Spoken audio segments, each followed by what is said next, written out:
ಇನ್ನು ಮಹಾಪಶ್ಚಿಮ ಘಟ್ಟದಲ್ಲಿ ಧಾರಾಕಾರ ಮಳೆ ಹಿನ್ನೆಲೆಯಲ್ಲಿ ಕೃಷ್ಣಾ ನದಿಗೆ ಭಾರೀ ಪ್ರಮಾಣದಲ್ಲಿ ನೀರು ಹರಿದು ಬರ್ತಾ ಇದೆ. ಸಂಪೂರ್ಣ ಮೈದುಂಬಿ ಹರಿತಾ ಇದೆ ಕೃಷ್ಣಾ ನದಿ. ಹಿಪ್ಪರಗಿ ಬ್ಯಾರೇಜ್ ವ್ಯಾಪ್ತಿಯಲ್ಲಿ ಕೃಷ್ಣಾ ನದಿ ಅಬ್ಬರಿಸ್ತಾ ಇದೆ.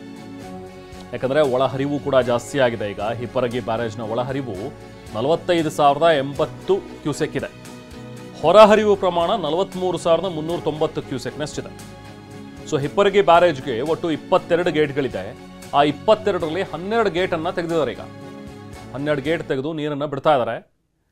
ಜಮಖಂಡಿ ತಾಲೂಕಿನಲ್ಲಿರುವ ಹಿಪ್ಪರಗಿ ಬ್ಯಾರೇಜ್ ಇದು. ಸೊ ಬಾಗಲಕೋಟೆ ಜಿಲ್ಲೆ ಜಮಖಂಡಿಯಲ್ಲಿರುವಂತಹ ಬ್ಯಾರೇಜ್ ಸುಮಾರು 2,70,000 ಕ್ಯೂಸೆಕ್ ದಾಟಿದ್ರೆ ಪ್ರವಾಹದ ಆತಂಕ ಎದುರಾಗುತ್ತೆ. ಕೃಷ್ಣಾ ತೀರದ ರೈತರಲ್ಲೀಗ ಸಂಭ್ರಮ ಒಂದು ಕಡೆ ಮೇರೆ ಮೀರ್ತಾ ಇದೆ. ಬಟ್ ಎಲ್ಲಿ ಇದು ಇನ್ನೂ ಜಾಸ್ತಿ ಆಗ್ಬಿಟ್ಟು ಅನಾಹುತ ಆಗ್ಬಿಡುತ್ತೋ ಅಂಥೇಳಿ ಭಯನೂ ಕೂಡ ಕಾಡ್ತಾ ಇದೆ. ಬಟ್ ಅಟ್ಲೀಸ್ಟ್ ಈ ಬಾರಿ ಕಳೆದ ಬಾರಿ ಎಲ್ಲ ಬಿಸಿಲು ಜಾಸ್ತಿ ಆಗಿದೆ, ಬರ ಆ ರೀತಿಯಾಗಿ ಸಮಸ್ಯೆಗಳು ತುಂಬ ಆಗ್ತಾ ಇವೆ ಅಂತ ಹೇಳೋದು ನಡುವೆ ಈಗ ಮಳೆ ಚೆನ್ನಾಗಿ ಆಗ್ತಾ ಇದೆ. ಅಟ್ಲೀಸ್ಟ್ ನಮಗೆ ಡ್ಯಾಮ್ಗಳಲ್ಲಿ ಮಳೆ ನೀರು ಸಂಗ್ರಹ ಆಗ್ತಾ ಇದೆ ಅನ್ನುವಂಥದ್ದು ಒಂದು ಖುಷಿಯಂತೂ ಇದ್ದೇ ಇದೆ. ಬಟ್ ಇದ್ರ ಬಗ್ಗೆ ಅಷ್ಟು ಇನ್ನೂ ಏನಾದರೂ ಜಾಸ್ತಿಯಾಗಿ ಯಾವುದು ಅನಾಹುತ ಆಗದೇ ಇರಲಪ್ಪ ಅಂತಲೂ ಕೂಡ ಜನ ಈಗ ದೇವರಲ್ಲಿ ಪ್ರಾರ್ಥಿಸ್ತಾ ಇದ್ದಾರೆ. ಕೃಷ್ಣಾ ನದಿ ಮೊದಲು ಇಲ್ಲೆಲ್ಲ ಬರಿದಾಗೆ ನಮ್ಮ ಬೆಳೆಗಳೆಲ್ಲ ನಾಶ ಆಗಿದ್ದು ರೀ, ಬರಗಾಲ ಬಿದ್ದಿತ್ತು. ಈಗ ಮಹಾರಾಷ್ಟ್ರದಲ್ಲಿ ಹೆಚ್ಚಿನ ಪ್ರಮಾಣದೊಳಗೆ ಮಳೆ ಆಗೋದ್ರಿಂದ ಇಲ್ಲಿ ನಮ್ಮ ಡ್ಯಾಮ್ಗಳಾಗಲಿ ಬ್ಯಾರೇಜ್ಗಳಾಗಲಿ ಭರ್ತಿ ಆಗೋದ್ರಿಂದ ನಾವು ಹೊಸ ಲಾವಣಿಗಳನ್ನು ಅಂದ್ರೆ ಕಬ್ಬು ನಾಟಿ ಮಾಡೋದಾಗಲಿ ಬೇರೆ ಬೇರೆ ಬೆಳೆಗಳನ್ನು ನಾಟಿ ಮಾಡಿ ಈ ನಮಗೆಲ್ಲರಿಗೂ ಸಂತೋಷದ ತಂದತಿ. ಎಲ್ಲ ರೈತರಿಗೆ ಕೆಲಸದಿಕ್ಕಿದ್ದಿದ್ದಿಲ್ಲ. ಇನ್ನು ಪಶ್ಚಿಮ ಘಟ್ಟ ಪ್ರದೇಶದಲ್ಲಿ ಧಾರಾಕಾರ ಮಳೆ ಹಿನ್ನೆಲೆಯಲ್ಲಿ ಸಾವಗಾಂವ್ ಬಳಿ ಅಲ್ಪ ಪ್ರಮಾಣದಲ್ಲಿ ಒಂದು ರಸ್ತೆ ಕೂಡ ಕುಸಿದಿದೆ. ಸಾವಗಾಂವ್ ಬಳಿ ಆಗಿರೋದು ಇದು. ಬೆಳಗಾವಿ ತಾಲೂಕಿನ ಸಾವಗಾಂವ್ ಬಳಿ ತೊಂದರೆ ಆಗಿದೆ. ಅರ್ಧ ಕಿಲೋಮೀಟರ್ಗೂ ಹೆಚ್ಚು ಬಿರುಕು ಬಿಟ್ಬಿಟ್ಟಿದೆ ರಸ್ತೆ. ಇಲ್ಲಿನ ಬೆಳಗಾವಿ ಸಾವಗಾಂವ್ ಸಂಪರ್ಕಿಸುವಂತಹ ಮುಖ್ಯ ರಸ್ತೆ ಇದು. ನಿರಂತರವಾದ ಮಳೆ ಮತ್ತು ಕಳಪೆ ಕಾಮಗಾರಿಯಿಂದಾಗಿ ರಸ್ತೆ ಕುಸಿತವಾಗಿದೆ.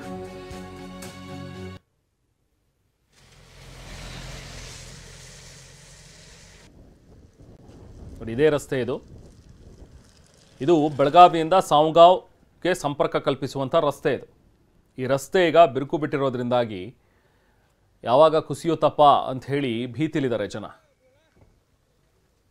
ತಕ್ಷಣಕ್ಕೆ ಈ ಕಡೆ ಅಧಿಕಾರಿಗಳ ಗಮನ ಹರಿಸಬೇಕು, ಇದನ್ನು ದುರಸ್ತಿಗೊಳಿಸಬೇಕು ಅಂತ ಹೇಳಿ ಜನ ಕೇಳ್ತಾ ಇದ್ದಾರೆ. ನಾವು ಪ್ರತಿನಿಧಿ ಸಹದೇವ್ ಮಾನೆ ಅಲ್ಲಿಂದ ಪ್ರತ್ಯಕ್ಷ ವರದಿ ನೀಡಿದರೆ ನೋಡೋಣ. ಜಿಲ್ಲೆಯಾದ್ಯಂತ ಧಾರಾಕಾರ ಮಳೆ ಆಗ್ತಾ ಇರುವಂತದ್ದು ಒಂದು ಕಡೆ ಆದರೆ ಕೆಲವೊಂದಿಷ್ಟು ಕಡೆಗೆ ರಸ್ತೆಗಳು ಕೂಡ ಭೂಕುಸಿತ ಉಂಟಾಗ್ತಾ ಇರುವಂತದ್ದು, ರಸ್ತೆಗಳಲ್ಲಿ ಬಿರುಕು ಬಿಡ್ತಾ ಇರುವಂತದ್ದು. ಸದ್ಯ ನಾನೀಗ ಬೆಳಗಾವಿ ತಾಲೂಕಿನ ಸಾವಗಾಂವ್ ಸಂಪರ್ಕಿಸುವಂತಹ ರಸ್ತೆಯಲ್ಲಿದ್ದೇನೆ. ಇಲ್ಲಿ ಬೆಳಗಾವಿಯಿಂದ ಸಾವಗಾಂವ್ಗೆ ಸಂಪರ್ಕಿಸುವಂತ ಈ ಒಂದು ರಸ್ತೆ ಏನಿದೆ, ಕಾಂಕ್ರೀಟ್ ರಸ್ತೆಯನ್ನ ನಿರ್ಮಾಣ ಮಾಡಲಾಗಿತ್ತು. ಆದರೆ ಒಂದು ಕಡೆ ನಿರಂತರ ಮಳೆಯಿಂದಾಗಿ ಈ ರೀತಿ ಭೂಕುಸಿತ ಉಂಟಾಗ್ತಾ ಇರುವಂಥದ್ದು. ಇದರಿಂದ ರಸ್ತೆಗಳು ಕೂಡ ಈಗಾಗಲೇ ಕುಸಿದಿರುವಂಥದ್ದನ್ನು ಕೂಡ ಗಮನಿಸಬಹುದಾಗಿದೆ. ಇಲ್ಲಿ ಕೆಲವೊಂದಿಷ್ಟು ಕಡೆ ಭೂಕುಸಿತ ಉಂಟಾಗ್ತಾ ಇದ್ರೆ, ಇನ್ನು ಕೆಲವೊಂದಿಷ್ಟು ಕಡೆ ರಸ್ತೆನೇ ಬಿರುಕು ಬಿಟ್ಟಿರುವಂಥದ್ದು. ಸುಮಾರು ಅರ್ಧ ಕಿಲೋಮೀಟರ್ಗೂ ಹೆಚ್ಚು ಈ ರೀತಿ ಬಿರುಕು ಬಿಟ್ಟಿರುವಂಥದ್ದು. ಕಳಪೆ ಕಾಮಗಾರಿ ಕೂಡ ಇಲ್ಲಿ ಆರೋಪ ಕೇಳಿ ಬರ್ತಾ ಇರುವಂಥದ್ದು. ಸಹಜವಾಗಿ ಒಂದು ಕಡೆ ಮಳೆ ಕೂಡ ಆಗ್ತಾ ಇದೆ, ಅದರ ಜೊತೆಗೆ ಇಲ್ಲಿ ಸರಿಯಾದ ರೀತಿಯಲ್ಲಿ ಕಾಮಗಾರಿ ಆಗದಿದ್ದಕ್ಕೆ ಈ ರೀತಿ ದೊಡ್ಡ ಪ್ರಮಾಣದಲ್ಲಿ ರಸ್ತೆ ಬಿರುಕು ಬಿಟ್ಟಿರುವಂಥದ್ದನ್ನು ಕೂಡ ಗಮನಿಸಬಹುದಾಗಿದೆ. ಇಲ್ಲಿ ಬರೀ ಇದು ಒಂದೇ ಪ್ರದೇಶ ಅಲ್ಲ, ಸಾಕಷ್ಟು ಕಡೆಗಳಲ್ಲಿ ರಸ್ತೆ ಯುದ್ಧಕ್ಕೂ ಕೂಡ ಇದೇ ರೀತಿಯಾದಂತಹ ದೃಶ್ಯಾವಳಿಗಳು ಕೂಡ ಕಂಡು ಬರ್ತಾ ಇದ್ದಾವೆ. ಇಲ್ಲಿ ವಾಹನ ಸವಾರರು ಕೂಡ ಜೀವ ಭಯದಲ್ಲೇ ಸವಾರಿಯನ್ನು ಮಾಡಬೇಕಾಗುತ್ತೆ. ಯಾಕೆಂದರೆ ಸ್ವಲ್ಪ ಯಾಮಾರಿದ್ರು ಕೂಡ ಇಲ್ಲಿ ಬೈಕ್ ಸವಾರರು ಬೀಳುವಂಥ ಅಪಘಾತ ಆಗುವಂಥ ಸಾಧ್ಯತೆ ಕೂಡ ಇರುವಂಥದ್ದು. ಸೊ ಈಗ ಗಮನಿಸ್ಬೋದು, ಇಲ್ಲಿಂದ ಸಂಪೂರ್ಣವಾಗಿ ಸುಮಾರು ಅರ್ಧ ಕಿಲೋಮೀಟರ್ ಅಷ್ಟು ಇದೇ ರೀತಿಯಾದಂತಹ ಸ್ಥಿತಿ ಕಂಡು ಬರ್ತಾ ಇರುವಂಥದ್ದು. ಇನ್ನು ಹಿಂಭಾಗದಲ್ಲೂ ಕೂಡ ಅಲ್ಲಲ್ಲಿ ಬರೀ ಒಂದು ಕಡೆ ಮಾತ್ರ ಅಲ್ಲ, ಕೆಲವೊಂದಿಷ್ಟು ಕಡೆಗಳಲ್ಲಿ ರಸ್ತೆಯ ಅರ್ಧ ಭಾಗ ಈ ಕಡೆ ಜರಿದಿದ್ರೆ ಇನ್ನೂ ಅರ್ಧ ಭಾಗ ಆ ಕಡೆ ಜರಿದಿರುವಂಥದ್ದು. ಅದರ ಜೊತೆಗೆ ಈ ರೀತಿ ಬಿರುಕು ಕೂಡ ಬಿಡ್ತಾ ಇರುವಂಥದ್ದು. ಬೆಳಗಾವಿ ಜಿಲ್ಲೆಯಲ್ಲಿ ಸಾಕಷ್ಟು ಪ್ರಮಾಣದಲ್ಲಿ ಮಳೆ ಆಗುತ್ತೆ, ಆದರೆ ಸರಿಯಾದ ರೀತಿಯಲ್ಲಿ ಕಾಮಗಾರಿ ಮಾಡದಿದ್ದಕ್ಕೆ ಇಂತಹದ್ದೊಂದು ಸ್ಥಿತಿ ಈಗ ಬಂದಿರುವಂಥದ್ದು. ಸದ್ಯ ಈಗ ಎಲ್ಲಿ ಆರಂಭ ಆಗುತ್ತೆ ಅಲ್ಲಿಂದ ಸುಮಾರು ಅರ್ಧ ಕಿಲೋಮೀಟರ್ನಷ್ಟು ಈ ರೀತಿ ರಸ್ತೆ ಬಿರುಕು ಬಿಟ್ಟಿರುವಂಥದ್ದು. ಒಟ್ಟಾರೆ ಒಂದು ಕಡೆ ಬೆಳಗಾವಿ ಜಿಲ್ಲೆಯಾದ್ಯಂತ ಸಾಕಷ್ಟು ಪ್ರಮಾಣದಲ್ಲಿ ಮಳೆ ಆಗ್ತಾ ಇದೆ. ಅದರ ಜೊತೆಗೆ ಕೆಲವೊಂದಿಷ್ಟು ಕಡೆಗಳಲ್ಲಿ ಕೂಡ ಈಗ ಅವಾಂತರಗಳು ಸೃಷ್ಟಿ ಆಗ್ತಾ ಇರುವಂಥದ್ದು, ಮುಖ್ಯವಾಗಿ ಎಲ್ಲೆಲ್ಲಿ ರಸ್ತೆಗಳಿದ್ದಾವೆ ಅದರಲ್ಲೂ ಕಳಪೆ ಕಾಮಗಾರಿ ಆದಂತಹ ರಸ್ತೆಗಳಲ್ಲಿ ಏನು ಬಿರುಕು ಬಿಟ್ಟಿರುವಂತಹದ್ದನ್ನು ಕೂಡ ಕಂಡು ಬರ್ತಾ ಇರುವಂತದ್ದು. ಎಲ್ಲ ಒಂದು ಕಡೆ ವಾಹನ ಸವಾರರು ಮತ್ತು ಸ್ಥಳೀಯರ ಆಕ್ರೋಶ ಕೂಡ ಹೊರ ಹಾಕ್ತಾ ಇರುವಂತದ್ದು. ಕ್ಯಾಮರಾಮನ್ ಪ್ರವೀಣ್ ಜೊತೆ ಸಹದೇವ ಮನೆ TV9 ಬೆಳಗಾವಿ.